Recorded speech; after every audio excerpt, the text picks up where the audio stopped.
morning, everyone. You are now watching NJL News. We are your hosts, Lily Bauer and Natalie Belton. Today we will be discussing 4 major events from the 1860s. Our first event is a reenactment of the 1860s election and the Civil War. Over to you, Jada. Thank you, Natalie, and thank you, Lily. Hello, America! I am Jada Adams, and right now I am sitting with the director of this reenactment. Give it up for Director Adams. Yes! Ooh, I can see you rocking the same shirt. Okay. Alrighty, but getting down to the get down, can you tell our viewers what inspired you to make this reenactment?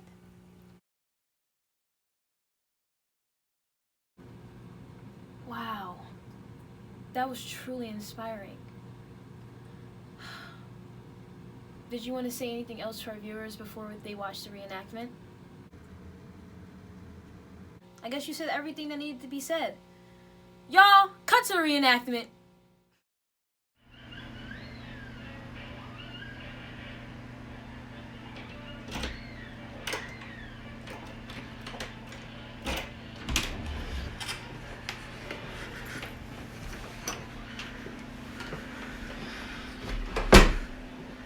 Honey, I'm home. Hey, darling, I'm in the kitchen.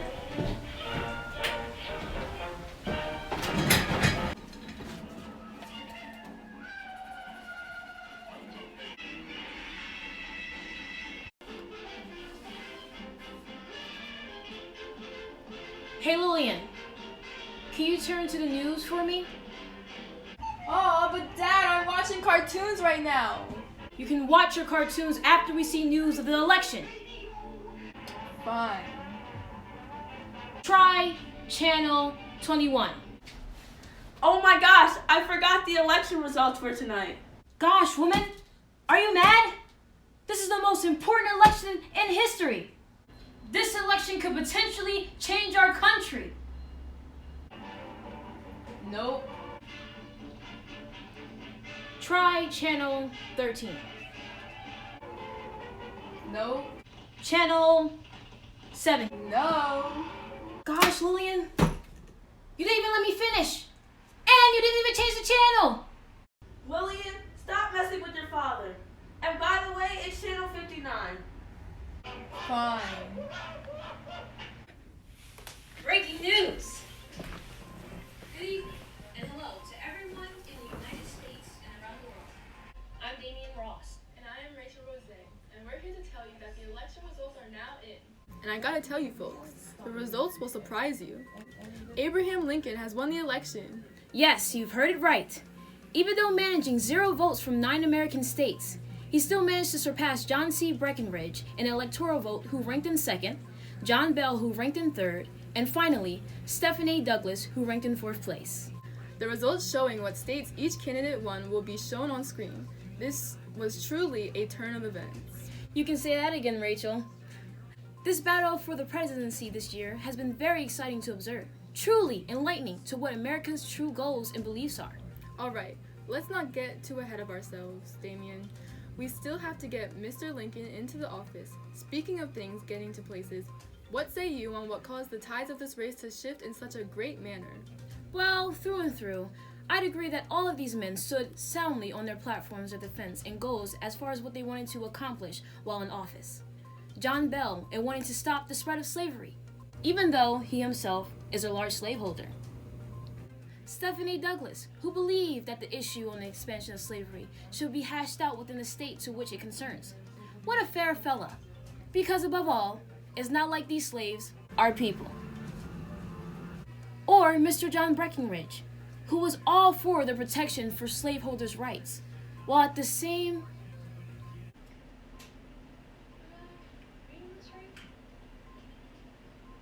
Gosh, what is this? Goofy news? On with it, man! While at the same time being all for the uphold of the Union. And finally, Abraham Lincoln, who fought to maintain peace within the Union and the maintenance of one unified nation. Now, I've got to say, wanting to forbid the expansion of slavery, that is bound to have some people going up in arms and at each other's necks. I mean, hello, knock knock. Who is it? The South. I mean, I'm from the North, but hello. But anyways, to answer your question, what people are really saying helped Abraham Lincoln win this election was the Cooper Union Address. You mean his speech he gave at Cooper Union? Yes, exactly that. But people are now calling it the speech that made Abraham Lincoln president. Take a look. If slavery is right, all words, acts, laws, and constitutions against it are themselves wrong and should be silenced and swept away. If it is right, we cannot justly object to its nationality, its universality. If it is wrong, they cannot justly insist upon its extension, its enlargement. All the acts we could readily grant if we thought slavery right. All the acts they could as readily grant if they thought it wrong. They're thinking it right and are thinking it wrong. It's a precise fact upon which depends the whole controversy. Thinking it right as they do. They are not to blame for desiring its full recognition as being right, but thinking it wrong as we do. Can we yield to them? Can we cast our votes with their view and against our own? In view of our moral, social, and political responsibilities, can we do this? Wrong as we think slavery is, we can yet afford to let it alone where it is, because that much is due to the necessity arising from its actual presence in the nation. But can we, while our votes will prevent it, allow it to spread into the national territories and to overrun us here in these free states? If our sense of duty forbids this, then let us stand by our duty, fearlessly and effectively.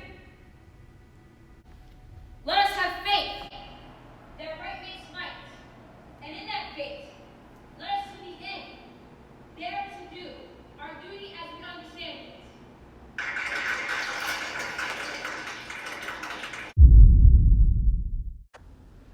It was only when Abraham Lincoln became president did the South decide that they finally had had enough. It was November 6 of 1860 when the Republican Party won the American election.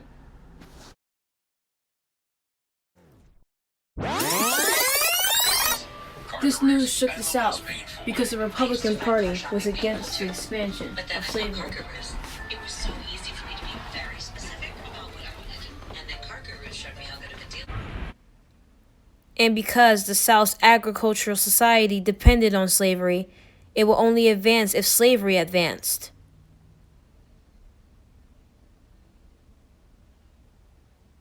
It was then that the westward expansion dream in which the South believed would uplift their economic system went down the drain.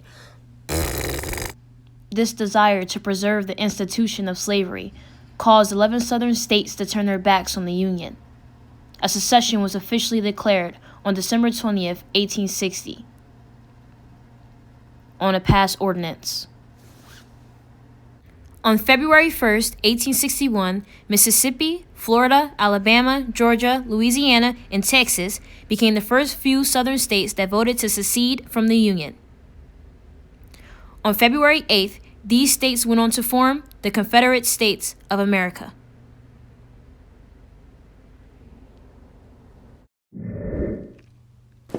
With the threat of war afoot and tensions rising, President Lincoln sent armed ships to peacefully resupply Fort Sumter and Charleston in South Carolina, which was already on high surveillance by the Confederate state in which it resided in.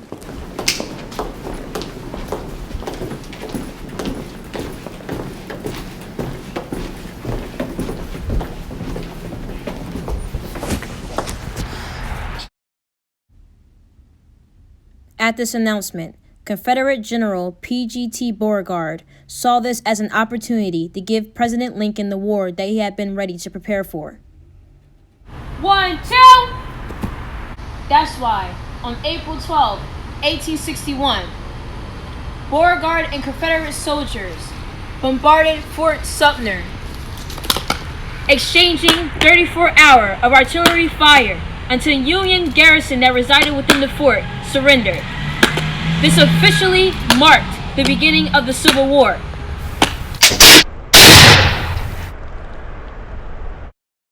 Pressured by these turns of events, South Virginia, North Carolina, Arkansas, and Tennessee later voted to secede from the Union and became a part of the Confederacy. Though the battles were just beginning, it looked just about over for the South. Not only did the North have more money, were more organized when it came to battle strategy, and had greater industrial assets than the South, but the North also beat the South in the number of soldiers they had.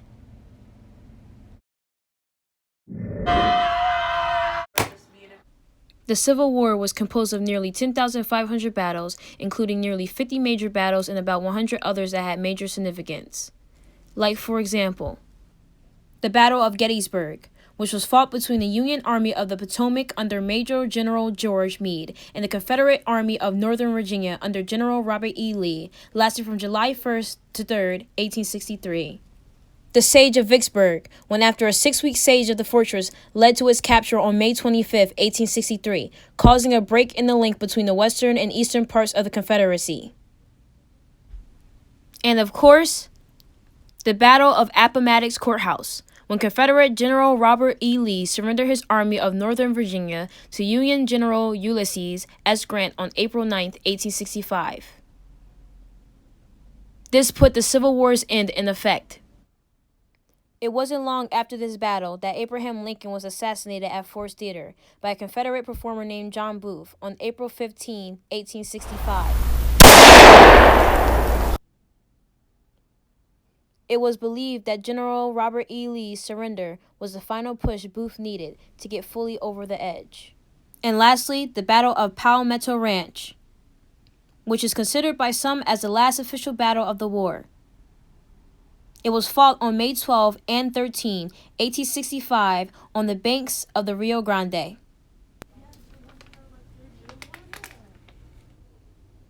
The war lasted for 4 years,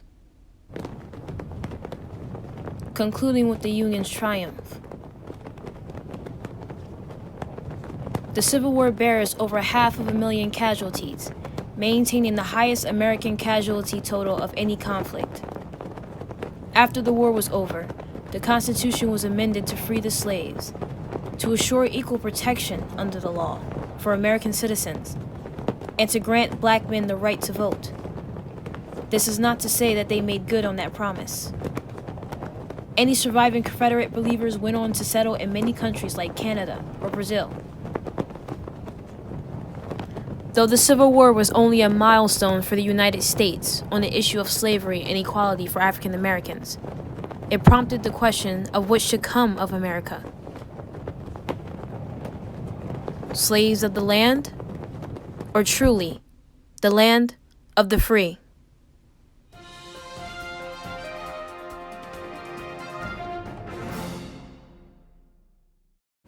And we are back with our next topic, the Transcontinental Railroad. The idea for a transcontinental railroad began when Theodore Judah, a young engineer, went to Washington and convinced congressional leaders and also President Abraham Lincoln that there should be a transcontinental railroad. In 1862, Lincoln signed the Pacific Railroad Act, which hired 2 railroad companies, the Central Pacific and the Union Pacific, to build a transcontinental railroad that would connect the east of the United States to the west. This act also made it so that the railroad companies would receive 6,400 acres of land and $48,000 for each mile of track built. This made the 2 railroad companies compete to build more track. The railroad was needed because people were beginning to travel and spread to the west. Without a railroad, traveling would be very expensive, dangerous, and took a lot of time. The Central Pacific started the railroad at Sacramento, California, and the Union Pacific started at Omaha, Nebraska. The Union Pacific started building early December in 1863, but due to the Civil War, not much construction got done. After the Civil War, the Union Pacific started to expand westward again in May 1866. The 2 companies both had their problems while building the railroad. The Union Pacific was attacked by Native Americans, and the Central Pacific was moving slowly through the Sahara. In 1865, Charles Crocker, who was in charge of the Central Pacific, began hiring Chinese laborers. By 1867, there were about 14,000 Chinese laborers working on the railroad at Sahara, Nevada.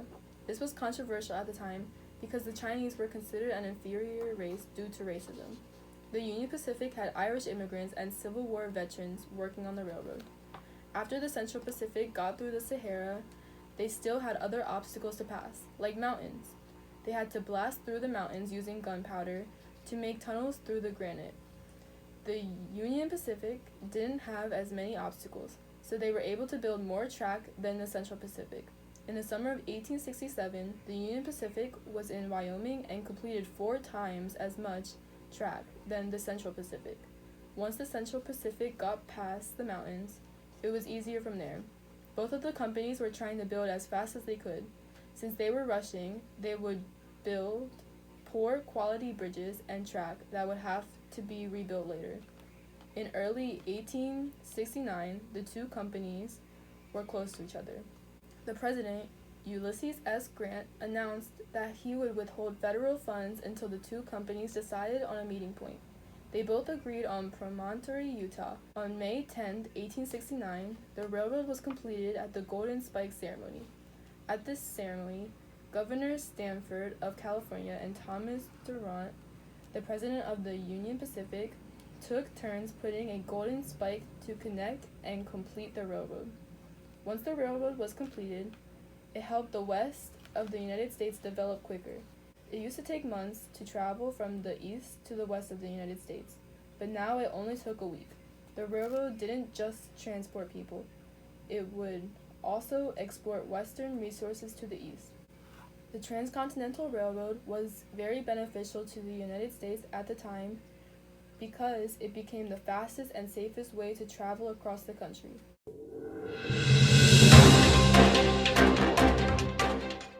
This is Natalie Belton here reporting live. We've just got word from Congress that the 14th Amendment has just been passed. This amendment gives citizenship to all persons born and naturalized in the United States. The 14th Amendment was created after the 13th Amendment was passed because the Republicans believed that it was necessary to add constitutional grounds for the new legislature and give more rights to African Americans. In late April of 1866, Thaddeus Stevens, a representative, introduced a plan to have an amendment with many proposals in it. This included civil rights for Black people, how to distribute representation in Congress, punishment for the former Confederate states, and the refusal to pay Confederate war debt. This plan was voted for in June 1866 by Congress, and then it went to the states to be ratified. During this process, President Andrew Johnson was completely against the 14th Amendment. Since the Republicans had the majority vote in the congressional elections, there was no way for this amendment to be vetoed. Congress made the former Confederate states ratify the 13th and 14th Amendment in order to get representation in Congress and use the presence of the Union Army to ensure their compliance. This plan was voted for in June 1866 by Congress and went to the states to be ratified. On July 9, 1868, Louisiana and South Carolina ratified it, making the 2/3 majority they needed to pass the bill.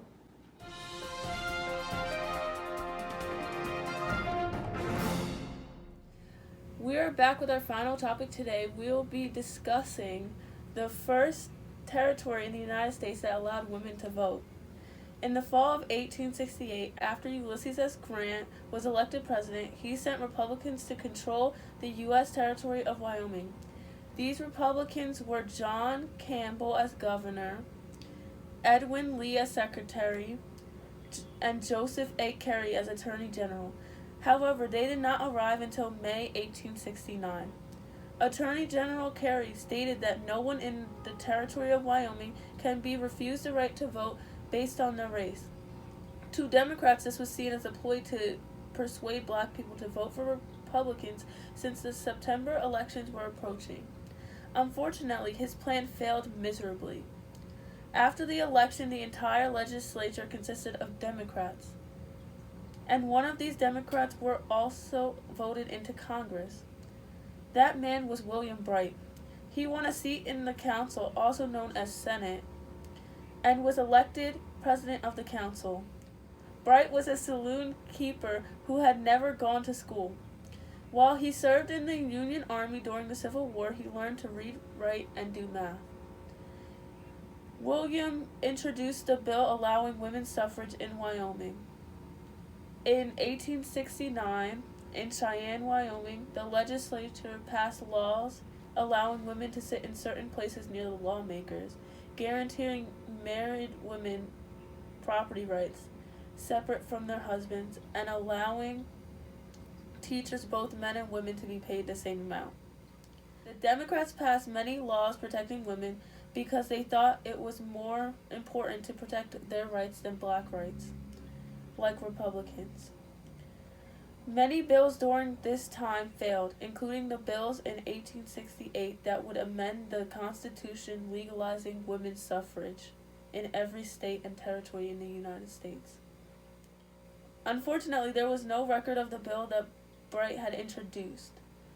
This bill brought the good publicity that Wyoming needed, since more people were leaving than coming in because less gold was being produced. Democrats thought it would bring more women to populate the territory, and once they got there, they would vote for the same party that gave them this right.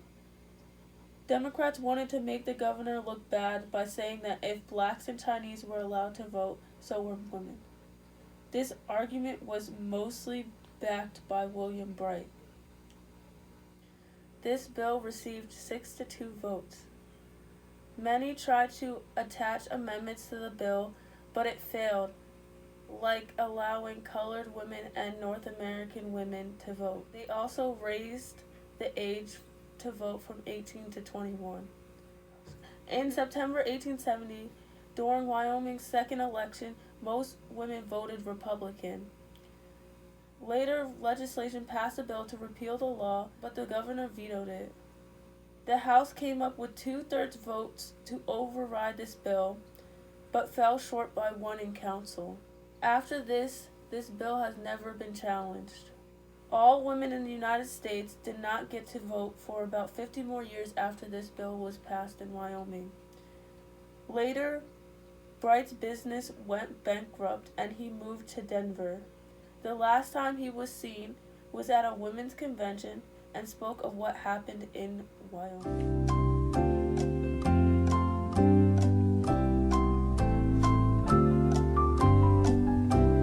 Where was the beginning site of the Civil War? A. McDonald's, B. Fort Sumter, C. Lexington, or D. Utah?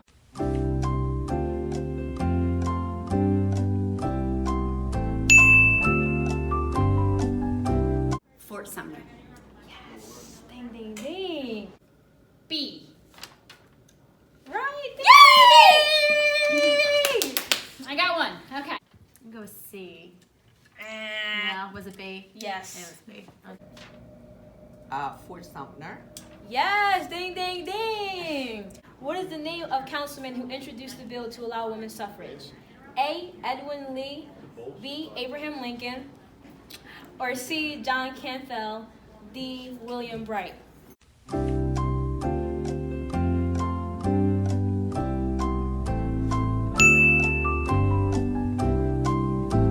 To allow women's suffrage? Yes. D. Yes. Ding, ding, ding. B? It was D. William Bright. I only know Lincoln, so I'm going to say Lincoln. I don't know any of the other ones. And it was D. William Bright. No.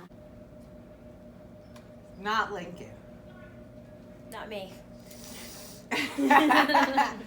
I'm gonna go with Campbell. It was D. last one. William Bright, yes. And the last one. Where was the Transcontinental Railroad completed? A. Sacramento, California.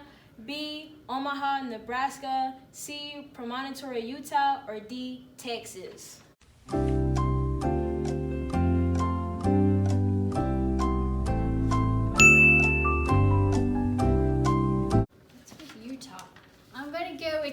California. It was C. Which was Promontory, Utah? I don't even know where that is. Utah. Yes, ding, ding, ding, 2 for 2. I'm gonna say Nebraska. It Ah. was C. It was C. It was C. It was C. What was C? Utah. All right. California. And that's where it started. Where it was completed was in Utah. But that was it. That was our questions. Thank you for watching our news broadcast. We hope you enjoyed it. This is Natalie Belton and Lily Bauer signing off.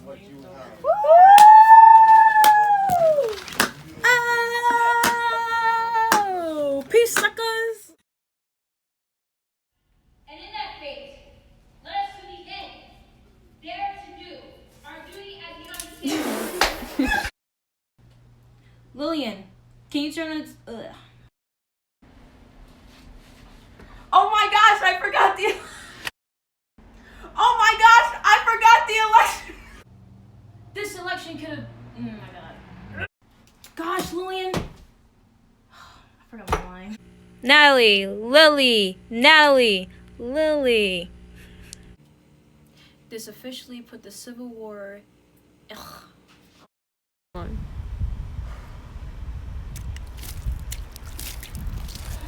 It got on me.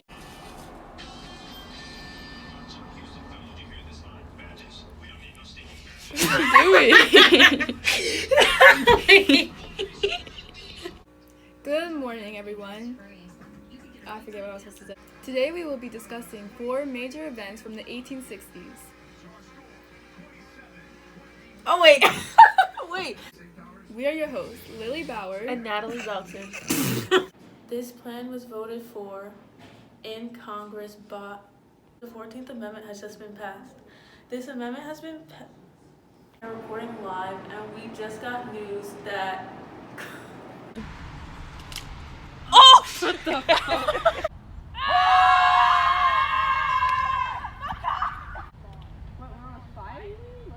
Yes. Oh, don't be laughing though. Be serious. I can't. 1865.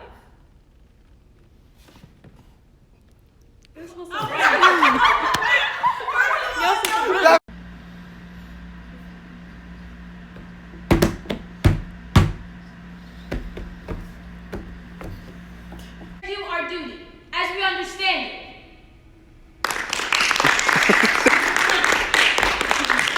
Continental Railroad completed. Jada Adams, please report to the main office. Jada Adams. Keep that in there. Keep that in there, bro. All right.